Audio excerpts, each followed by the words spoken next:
तर नमस्कार, मी प्रथमेश आणि दिव्यांग व्यक्तींसाठी जी योजना चालू आहेत त्याचबरोबर या योजनेच्या अंतर्गत दिव्यांग व्यक्तींना जो लाभ भेटतो किंवा दिव्यांग व्यक्तींचे जे रजिस्ट्रेशन असते किंवा जो फॉर्म भरायचा असतो त्याचबरोबर दिव्यांग व्यक्तीच्या 15+ या योजना चालूच आहेत. परंतु त्यापैकी ही एक योजना आहे. त्या योजनेचा फॉर्म फिलअप कसा करायचा, चला तर आपल्या व्हिडिओच्या माध्यमातून आपण जाणून घेणार आहेत. मला तुमच्या मोबाईलमधून किंवा लॅपटॉपमधून तुम्हाला दिव्यांग सहाय्यक portal.maharashtra.gov.in या वेबसाईटवरती यायचं. वेबसाईटची लिंक तुम्हाला डिस्क्रिप्शन मध्ये दिलेली आहे. इथं आल्यानंतर तुम्ही पाहू शकता नोंदणी दिव्यांग व्यक्तीसाठी एकदाच नोंदणी, त्यावरती तुम्हाला ऑप्शनवरती क्लिक करायचं आहे.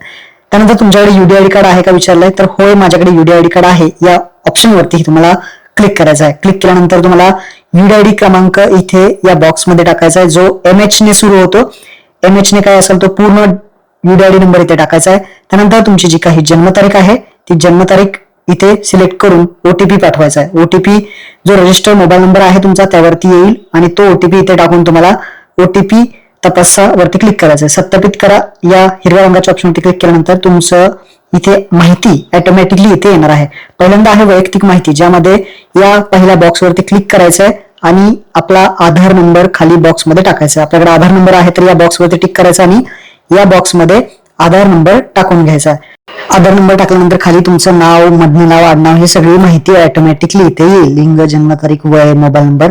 त्यानंतर ईमेल आयडी तुम्हाला या बॉक्समध्ये इथे मोकळा आहे, इथे ईमेल आयडी तुमचा टाकायचा आहे. त्यानंतर तुम्ही विवाहित आहात का, अविवाहित आहात का, जे काही वैवाहिक स्थिती आहे, घटस्फोटित असेल, जे काही असेल ते इथे तुम्हाला सिलेक्ट करायचं आहे. त्यानंतर खाली यायचं आहे. खाली आल्यानंतर तुम्हाला कुटुंबाची माहिती विचारली जाईल, ज्यामध्ये वडिलांचं पहिलं नाव इथं ऑटोमॅटिकली येईल.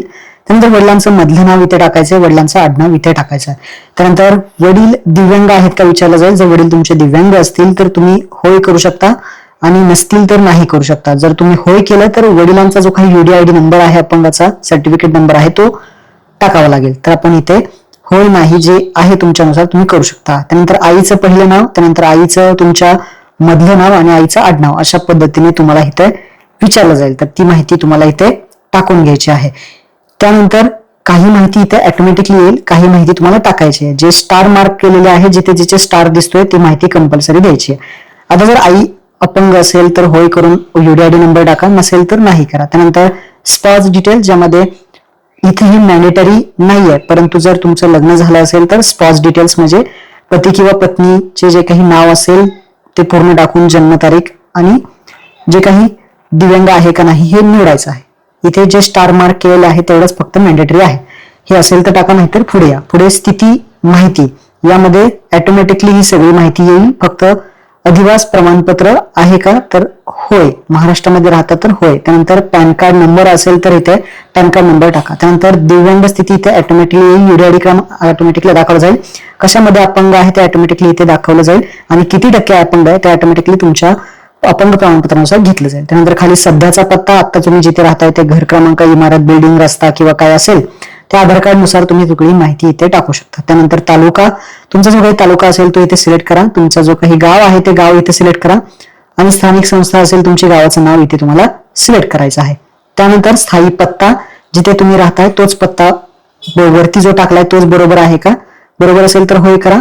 तोच तुमचा स्थायी पत्ता आहे का, असेल तर होय करा, नसेल तर नाही करून तुम्ही पत्ता टाकू शकता. शिक्षण व व्यवसायाचा तपशील, इथे पालकांशिवाय तुमच्याकडे कायदेशीररित्या मर्यादित पालक उपलब्ध आहेत का. जर तुम्हाला आई वडील नसतील तर तुम्ही या बॉक्सवरती टिक करून तुमचे जे काही पालक आहेत तुम्हाला सांभाळणारे, म्हणजे अपंगांना जे काही दिव्यांग आहेत त्यांना सांभाळणारे जे पालक असतील त्यांचं इथे टाकू शकता. जर पालक असतील म्हणजे आई वडील असतील तर तिथे टिक करू नका. आई वडील असतील तर डायरेक्टली तुम्ही खालची माहिती भरू शकता. ज्यांना आई वडील नाही त्यांनी फक्त त्या बॉक्सवरती टिक करा. त्यानंतर जर इथे तुमचं शिक्षण विचारलं जाईल, जे काही शिक्षण आहे तुमचं कितवी शिक्षण झालेलं आहे ते इथे माहिती द्यायची आहे. जे स्टार केलेले आहेत तेच मॅन्डेटरी आहेत, बाकी भरायची गरज नाही. त्यानंतर इथे मी एक एक पॉईंट तुम्हाला सांगतो.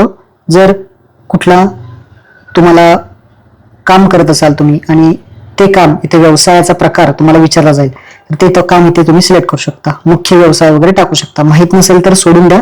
सरासरी वार्षिक उत्पन्न इथे टाकायचे किती आहे ते, नसेल तर 0 सुद्धा टाकू शकता. पालकांचे वार्षिक उत्पन्न तुम्ही एकत्रित उत्पन्न इथे टाकू शकता. जे स्टार मार्क केलेले आहेत ते मॅन्डेटरी आहेत, लक्षात ठेवा. त्यानंतर बँक खात्याची माहिती आहे. बँक खात्याची माहितीमध्ये बँक खाते क्रमांक, अकाउंट नंबर इथे टाकायचा, आयएफसी कोड इथे टाकायचा आणि बँकेचं नाव पुढच्या बॉक्समध्ये टाकायचं, जे काही बँकेचं नाव असेल ते, आणि खातेधारकाचं नाव म्हणजेच दिव्यांग व्यक्तीचं नाव इथे येणार आहे.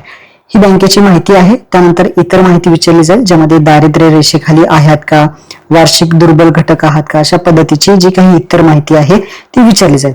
जर तुम्ही दारिद्र्य रेषेखाली असाल तर इथे तुम्ही होय सिलेक्ट करू शकता. म्हणजे दारिद्र्य रेषेखाली ज्यांच्याकडे म्हणजे पिवळं रेशन कार्ड वगैरे आहे का, तर ते तुम्ही इथे होय सिलेक्ट करू शकता.